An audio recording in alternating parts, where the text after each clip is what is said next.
Welcome back, everyone. I just barely got home, but well, let's get this started. We know the drill. Like, share, and subscribe, and we're gonna get started. Oh, beforehand, I forgot to mention this. I put it down in my notes yesterday. I always put down notes for these readings, but yesterday I forgot to put down the.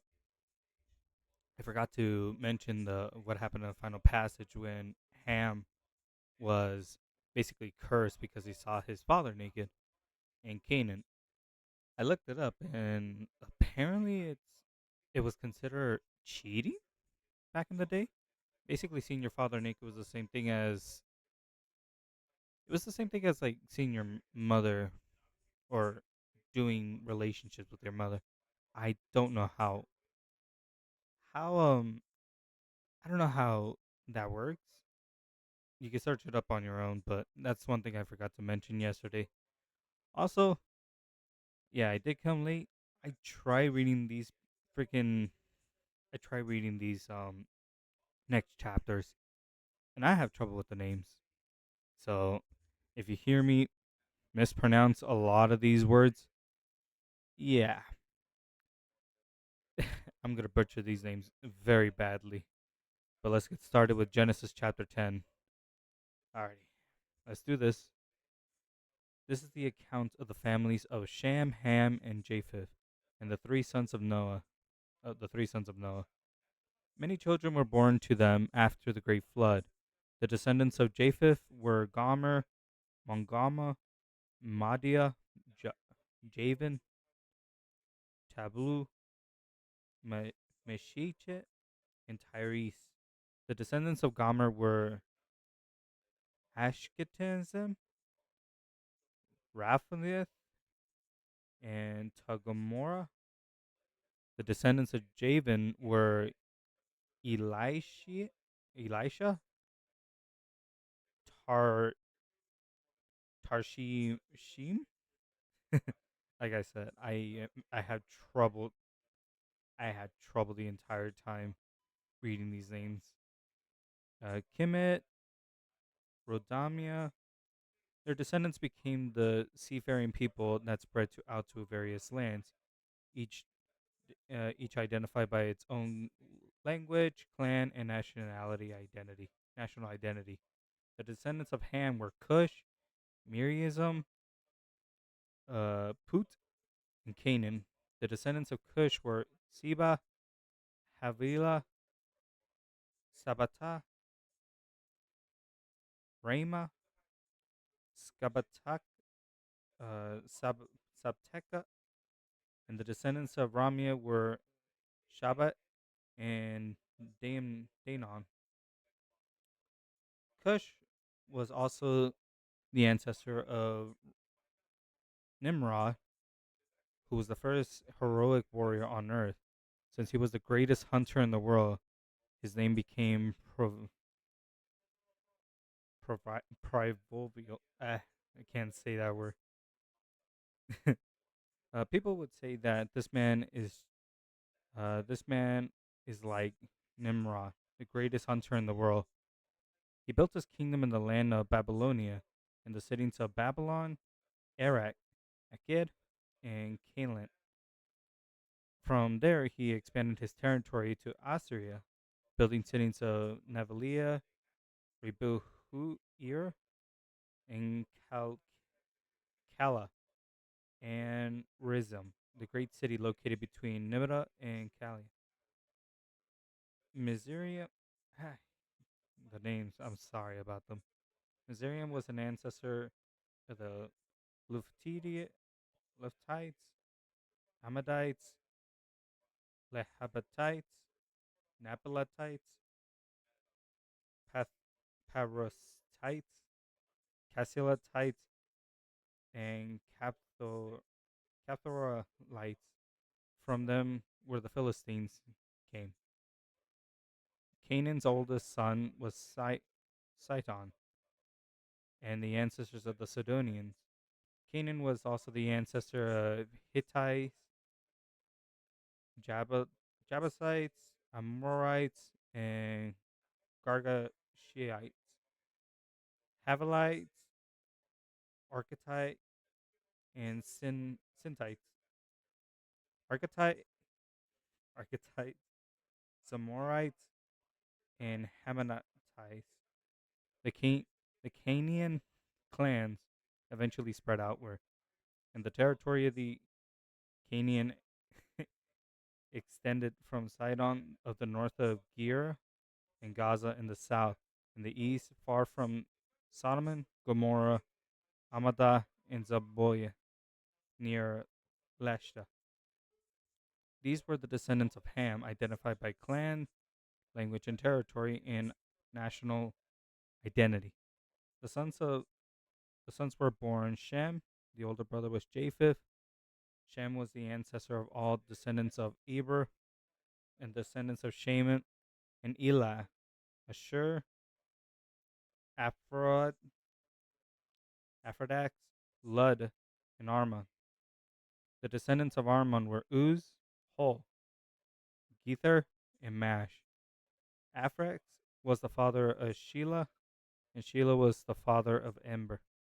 Ember had two sons. The first was named Piglet, which means division, for during the timeline of the people of the world were divided into different language groups. His brother was named Joktan. Joktan was an ancestor of Amadon, Shephem, Hasmaraphah, Herod, Jared, Haradam, Uso, Dikala, Obla, Amila, Shibla, Ophira, Hevelia, Jojabe, and all these were descendants of Joktan. That sounds French to me. The territories occupied extended from Misha all the way to Saraph in the eastern mountains. These were the descendants of Shema, identified by the clan, language, territory, and nationality. These are clans descended from Noah's sons, arranged by nation according to their lines descent. All the nations of the earth descended from these clans after the great flood. Genesis chapter 11.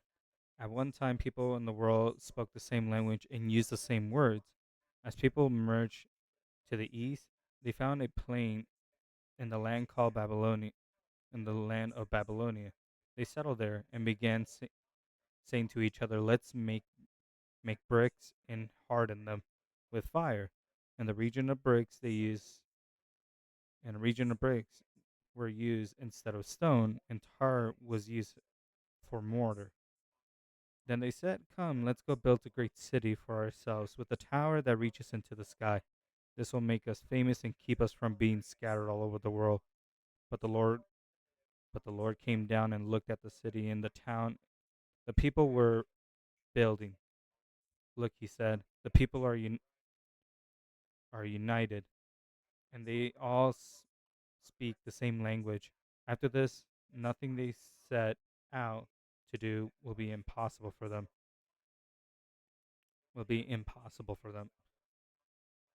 Come, let's go down and confuse the people with different languages. Then they won't be able to understand each other." In that way, the Lord scattered them all over the world, and they stopped building the city.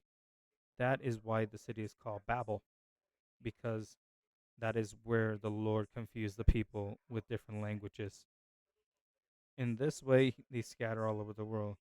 This is the account of Shem's family 2 years after the great flood, when Shem was 100 years old, and he became the father of Aphrax. After the birth of Aphrodite, Shem, Shem lived for 500 years and had other sons and daughters. Aphrax was 32 years old.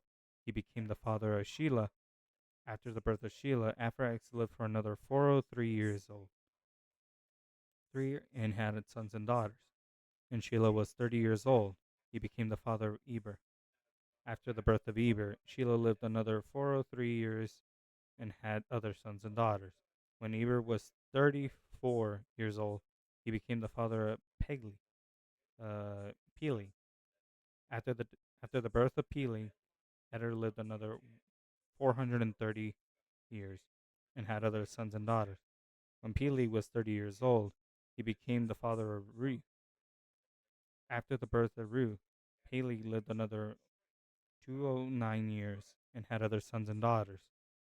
After Reu was 32 years old, he became the father of Shuru. After the birth of Shuru, Reu lived another 207 years and had other sons and daughters. When Shuru was 30 years old, he became the father of Naro. After the birth of Nara, Shuru lived another 200 years and had other sons and daughters. Naru was 29 years old. He became the father of Terah. After the birth of Terah, Naru lived another 119 years and had other sons and daughters. After Terah was 70, he became the father of Abram, Naru, and Haram. This is the account of Terah's family, and Terah was the father of Abram, Nara, and Haram. And Haram was the father of Lot. But Haram died in Ur of the Castilians, the land of his birth. While his father Terah was still living, meanwhile Abram and Nara both married. The name of Abram's wife was Sari. The name of and the name of Nora's wife was Michal. Micha.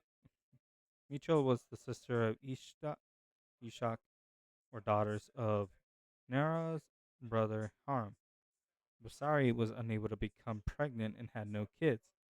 One day Terah took his son Abram, his son-in-law his daughter-in-law his son Abram's wife, and the grandson Lot, his son his son Haram's child, and moved from Uru of the Castilian. He was headed for the land of Canaan, but they stopped at Haram and settled there. Terah lived another 205 years old and died while still in Haram. The Lord said to Abram, "Leave your native country, your relatives, and your father's family, and go to the land, and I will show you.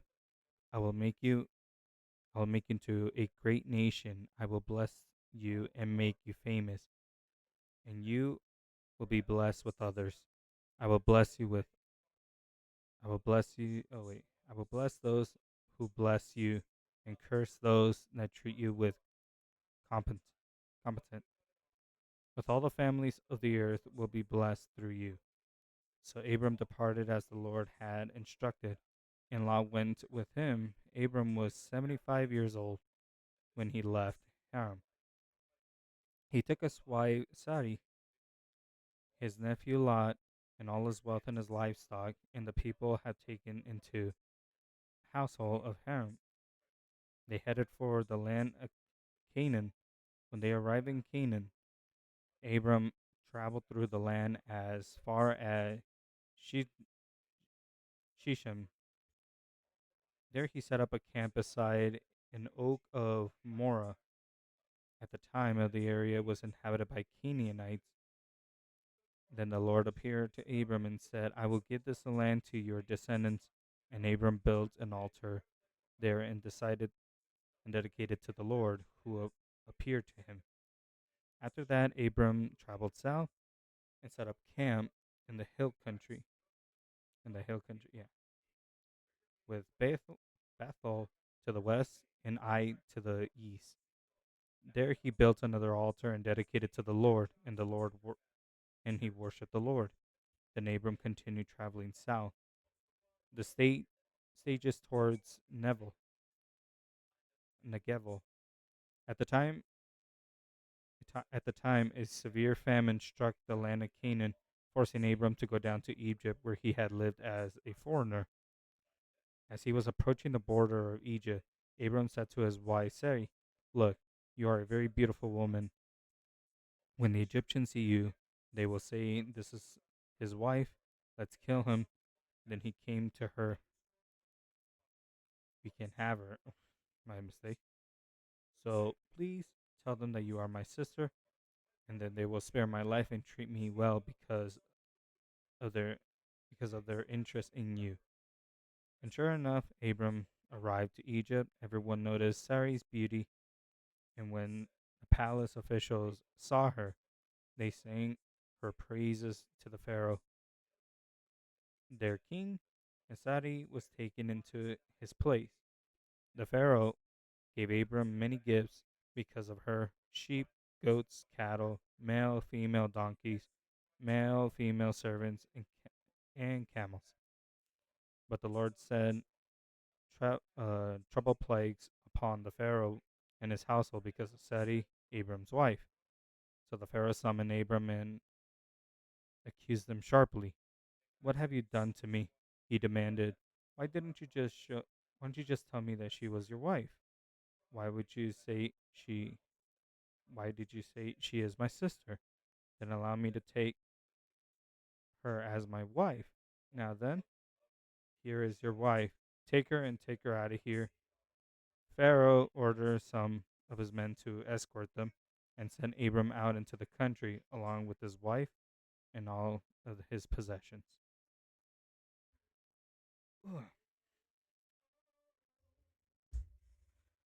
Oh man, I struggled a lot more speaking these old Hebrew names. I tell you, there is something else about these old Hebrew names. But names, all these names are very important later on. Right now, they're not as important to the story, but later on, you'll see more of them. I actually saw this girl on YouTube Shorts that actually explains this much better than I would ever do. I'll actually leave a link down to the actual post of what I saw, but she explains very well why all these descendants are actually just as much as important as many other. But man, so now we got to Abram, which I know later becomes Abraham, and his wife becomes Sarah. And it looks like it's gonna get to the part. I think the next three chapters, my mistake, is going to talk about Abraham and basically his struggles and sort of like connection that's gonna lead into like the whole um the whole relatives between Jesus and all of these other people. And what else was I gonna say? Man, I should have wrote this down, but I was in a bit rush right now. I just got home not that long ago. Right now it's 8 o'clock. I got home like around 6:30. And again, I tried pronouncing these names. I tried to memorize these names. I even wrote down as much as I possibly could all these names, but it is difficult, the old Hebrew names. But again, some of these are actually important. I'm gonna leave down a link for this girl that actually explains it in perfect detail than I would right now. But other than that, thank you all, and I'll see you next time.